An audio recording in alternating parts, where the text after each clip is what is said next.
This week's Tech Talk, we are talking remapping and custom tuning. Now, I brought Mark along from the North Lakes Legendex store. We're going to be breaking down a whole bunch of questions, whys, hows, and a few little secrets that aren't really out there. But hey, stay tuned. This is Tech Talk. Well, obviously, the very first question I ask is, what is a remap? Simple answer is a custom calibration of the factory ECU of the vehicle to the customer's requirements. Okay, well, that sounds simple, but what's this little bit of magic you guys are really doing behind the scenes? So in depth, it is the ability using software to be able to go deep inside an ECU and recalibrate fuel maps, EGR maps, torque maps. You could think of there is a map. Okay, and then you guys are just manipulating, smashing numbers. What's the trick? The trick is at the start. I need to know what the car does as a baseline first, and then I can work out where I need to push it. Yeah. So that can be in many different ways. Some cars might need small things. Some cars might need hours upon hours. Yep. So what's the difference between a flash mapper and like a custom remap? Quite simply, a flash mapper is a generic, out-of-the-box tune file that you hope will work. You can just find them easily now, or? It is actually quite easy to find online, and you get what you pay for. Yeah, okay, but what are you guys doing custom-wise? So the difference between us and out of the box is always, I am working non-stop to find the best ECU calibration for that vehicle. Yep. So every engine does wear and respond differently, so we got to find that and manipulate and optimize. Okay, so as a vehicle gets older or has different mods, they're all different. So one product to the next, very different. No two cars are the same. Yep. So even so, a flash is generic. It'll do everything. Like, I got a Prado file for that ECU software. It'll do them all. What I'm doing is finding what I want to get out of that Prado for that customer and what that engine responds best to. Well, let's talk a little bit like flashing and chips. What's changed since chips? Technology. Yeah. Cars got smarter. So old school, a chip would do its job because there was nothing trying to counterbalance it. So now a modern car, when you put a generic chip in it, will always try to fight what that chip is doing, because at the end of the day, a chip is most likely a variable resistor in a fuel rail. Yeah, so in the day when I was like, I bought an exhaust, I bought a chip, I could do it at home. Now it's taken away from me. So real world testing has shown me that a chip will make a difference. The difference is minimal. Okay. So example was a Land Cruiser made 4 horsepower and 20 Newton meters and blew all the smoke in the world. Yeah. From the chip. And then a remap gained it 70 horsepower and 300 Newton meters. It was clean. And clean. So what's the Legendex difference? Okay, the LegendX difference is quite simply, we're not about high volume. I am happy to keep a car overnight for tuning purposes to get the results. Very results orientated, but we want perfection. We want to test. We test. We test our own cars on the weekends. We encourage our customers to test and send us videos. You're definitely here late. Yeah. Saturdays, I'm usually here doing things that result in our week-to-week stuff getting better. It's constantly raising the bar and finding out new, better ways. Yeah, and we live and breathe this. This is us. Everybody in this building has the same passion, and this is our lives. Yeah, I'm more passionate about getting out there and testing the product. Like, I've been doing that for years. Sliders, exhaust. Once it's designed, I get excited. I just want to go. Like most people, just want to get out there. It's good to know that it's tested internally by you and the boys beforehand. Yeah, it is not uncommon to see the lights on here late at night. Yeah, absolutely. So the difference is, we're not high volume. We're not in and out. The car needs to be here. The car needs to be tested. Results. So it is not uncommon to see 1 to 2 cars on the dyno all day until I'm happy. Yes, you're always chasing that perfection. Yeah, the last thing we want is cars back here. I want to see fresh faces unless you want more mods. All right, so you said that about the remap, like giving us a breakdown, but what does it actually do for my car? Like, what am I going to see? Easiest way is power, torque, fuel economy. Simple. Is the simple terms. Realistically, I can't control what your right foot does. So I'm about the efficiency of the engine. Yeah. So I just want what the engine wants to produce in its natural form better. Okay, so yeah. we manipulate the car until you have to push it. If you're pushing it, it's not going to last, so take it back. So if I'm towing or if I'm a tradie with a heavy load, I'm just a weekend warrior, these are all different sort of setups? Yes, 100%. When you come into the store to drop your car off, we generally have some questions for you to get a bit of background of what you use the vehicle for, which enables us to get the best tune for that car. So that is the difference between a generic flash tune and a custom master remap. We are physically tuning the vehicle for the owner and the car. Yeah. We spoke a little bit about the testing. How are you actually doing that? Like, how do you test? So 2 ways is always the general road test of the vehicle. And then obviously the big one is we have our own in-house dyno, which looks filthy because it is well used. Yeah, so with the testing, what are we doing? You're just running it up, running it off. What are some of the parameters you're looking for before you see a result? So we always do a baseline run of the car first, a baseline test drive as well. Yep. So if the boys road test the vehicle and they come back and they say it is sluggish, well, we need to investigate why it's not up to par first. So road test, run it up. If the before run is bad, then we need to figure out, is there a soot problem with the car? Is there a sensor issue with the car? Generally, a flash tune on a vehicle that hasn't been health checked first will create more dramas. So what are the important things? So I hear AFR, EGTs, boost, manifold. What is each of those and what's important to it for my car? So every vehicle has its own sweet spot, whether it be boost pressure or anything like that. So it's knowing your limitations per vehicle, exploring that and figuring out. So like I could tune a Ranger versus a 70 series Land Cruiser, completely different. Yeah. They both require lots of different things, and different ECUs actually have different ways around getting different results. Different software, you guys use different software for different cars. How's it all work? I'm forever expanding software. So there is More apps.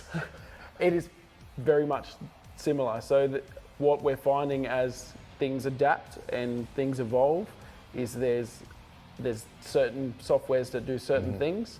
Some are quicker, some are slower, but it's just sometimes a backup plan for the original. So AFR is quite simply an air to fuel ratio. So how many parts fuel to air? Yep. Okay. Number scaling for a diesel is we want to be around the 18 to 18.5 to 1 is magic, where it's not wasting fuel, but it's getting maximum torque and power. Yeah. Because a diesel is simple, it needs fuel to make power. So the lower we go with these numbers, I've seen cars come in at 14 to 1. They're the ones that blow the nice big black clouds that people think is cool, is just doing damage. 20. Higher number, leaner, lower number, richer. We want to be in the middle. Power is determined by AFR, believe it or not. So a power curve will always manipulate what the AFR is doing. Yeah, okay. So like EGTs, like that's something I know a lot about with exhaust experience, so what's that? EGT actually comes back to AFR, so they are very linked. The lower that number, the higher the EGT is going to be. So the more black soot you see that is unused is going to create exhaust gas temperature. So it is one part of getting an EGT down low. Other parts are the flow of the engine. So whether it be intercooler systems, intake systems, or exhaust systems, they all play part in EGTs. Yep. But obviously all those come together in the tuning. So I hear more boost every day on the phone, but what do you want? Quite simply, is the turbocharger capable of more boost? Is more boost getting used by fuel? So it all comes back to AFR again. Good thing about diesels are everything can relate to AFR. So If a turbocharger is more capable and my AFR is rich, I can up the boost pressure to lean it out to get it to where I want. Some cars you can't. Some cars, their turbo's at the limit already. So then I'm going to use torque. What car? Ranger, for instance. Okay. I won't add boost to a PX2 Ranger because I know that factory turbo above its factory boost will separate. Yeah, I know from experience, like every car's got a weak link. So like, you know, with the Land Cruiser, everyone should know Land Cruiser's clutches standard are hopeless, but something they don't know about is literally turbo. And a lot of Ranger guys learning about this. Okay, so a lot of tuners out there have made the mistake of adding boost to such a car like the Ranger PX2, and I've seen results of turbine wheels in the cat. So that makes you want to do your research to find out, is this car a common problem? So every car has their downfall, and it's just avoiding that. Talk to me about injectors. What's the thing there? How does that all work? People are always nervous about the injector's going to fail, it's going to blow something else up, or other guys are saying, get me 500 plus injectors. Like, injectors, how do they affect the tune and what's that all about? It is a really good question because there's a lot of young people out there who think they need plus injectors to get 200 horsepower out of a Colorado. I can do 200 horsepower out of a Colorado on a factory injector all day. So why is there the expense? And a plus injector is only good when you've maxed out the fuel system. For a good reliable setup, you're probably going to max out the turbocharger first. Well, I know for a fact that in the 200s and the Prados, brand new ones, total replacing injectors straight away. Like, they're noticing there's issues out there. Like, should we all be nervous that when you tune it, the injector's going to fail? Like, what's the sensitivity there? And an injector won't, if it had a factory issue, it was a manufacturing issue. So if that was there, it's always there, regardless of what you're doing. Because in a remap, we're not making the injector work harder. We're changing the way it injects. So that's a timing thing. Duration and timing is fuel injection, whether it be petrol or diesel. So you change that pattern, and you can change the power curve of an engine. Those injectors, that's always a concern. How do I know that bringing it in to a custom shop is not going to blow up my injectors? Good question. It all comes down to the health of the vehicle at the start. So we take the extra time to make sure that we're not starting with any problems and trying to band-aid that via tuning. So if the car isn't right, we ain't starting the process. We need to investigate why the car isn't right to begin with, because we don't want to try to fix or cover up an underlying issue which is going to create unreliability. I want that car to last forever. So at the end of the day, we're not a flash tuner. We take the time, and good tuning will prolong the life of the engine. So my new car warranty, it's a question, it's a brand new car. Is this affecting it? So short answer, no. We have taken the time to go within the parameters of the vehicle to help its lifespan and not do anything it shouldn't be doing. So yes, all our work is warranted, and we take the time to ensure that what we are doing is well within the parameters of the vehicle. Yeah, as you should. So obviously from there, like, is the car too old? Like, what age is too old to tune? Talk about the health of the engine. So new car warranty, now an old car, what am I worried about? So that's another really good question. Basically, Ks don't really matter to me. It is about what I find when I do a health check of the vehicle. Because I could have 300,000 Ks on a well-maintained car, and in most cases, a Land Cruiser that's just run in. True that. It's very common to see 250 plus thousand K car on this dyno and not see them again. Excellent. Now, earlier you mentioned mods. Like, what sort of mods before I tune? What are the mods of performance we should be doing to enhance the tune and the life of the engine? So pretty much a good tuner should be able to tune anything. Obviously the right mods aid in the tuning process and that longevity that we keep talking about. So the right breathing mods help the engine naturally produce power, which once accompanied with a good tune, will just naturally make more. So generally, the first go-to is a good free-flowing exhaust system, because if you can help the gases get out, it does a few things. So we're going to help with the EGTs. Yep. But the other part that people don't think about is part of a bad EGT is a back pressure buildup in the cylinder head, which is caused by a blockage in the system, Yep. which is a too small exhaust. Yep. So that actually does create more cylinder temperature. And the intakes? Intakes, the cooler we get the intake, the better the bang's gonna be when we're tuning. So upgraded intercoolers, free-flowing air intakes, if they come in, it makes my life easier. Now, for the health of the vehicle, both of them are going to make it healthier. Are we going to see a bigger result? Definitely, if the engine naturally makes power better, it's going to make more of it naturally better. So if I'm having to try to get to an outcome that the customer wants, so the Ranger guy wants 200 horsepower, but he's got a dead stock car, chances are it's not going to happen. But if he has an upgraded intercooler, an upgraded exhaust, a nice free-flowing air intake, then the chances of getting there are pretty high. So for a happy, healthy, reliable engine, a good free-flowing exhaust and a nice big bar and plate intercooler are a must. So here at LegendX, we are the only full solution. We manufacture our intercoolers, our exhausts, we do the R&D, we test the vehicles. DPFs, like delete them, tune them. Does keeping a DPF in there going to stop you tuning it? 100% no. In most instances for a touring system, the DPFs are fine. It's just knowing how to tune to not create a problem in the DPF. So it comes back to EGTs and AFR. If there's too much fuel and it's too hot going into the DPF, they are going to fail. So by keeping it in, putting exhaust in, and all the wonderful things, I'm still going to have a healthy car, or is this thing going to destroy my car if you tune it? No, not at all. So by adding a free-flowing exhaust, we're going to get the heat build-up out of the DPF. So it gets the heat in the front and does its thing, and it's fine. The tuning process is knowing your limits. So through R&D, we found where we can push a car with or without it. Big question. I just finally got the 79. It's my first ever. What should I do? How do I get the sequence correct? Pretty easily, we need to get a DPF back exhaust on that thing.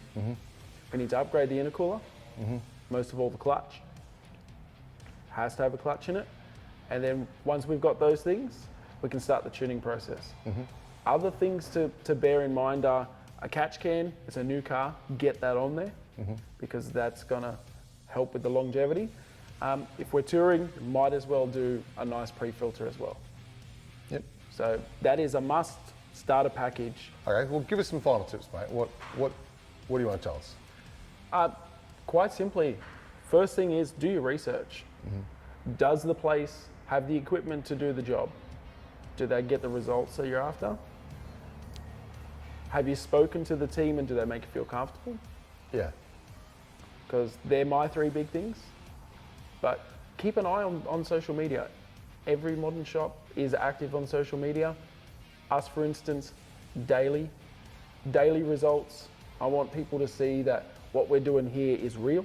Yep. It's not the same car over and over again. Obviously, the second thing is getting the sequence right. So we don't want to tune first and then do all the breathing mods later. Let's get the breathing mods and all the longevity mods done to the car, and then we finish it off with a tune. So by all means, avoid a flash tune. If somebody rocks up on a motorbike with a laptop, he is not tuning your car. This has happened, has it? I've heard stories. So another common one is, I want to speak to the tuner and I want to know what is he going to give me. There is no promise to a result. A good tune is whatever the car can do. So if someone says to you, I guarantee you 200 Newton meters and 50 horsepower, chances are it is what it is, it's generic. Our results are done real world with the cars on a dyno at the time.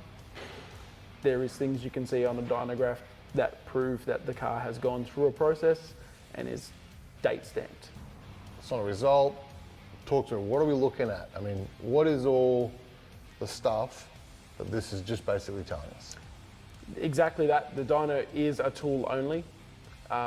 It is a baseline for me to work with, so I'm not flogging down the road at 120 Ks in your car.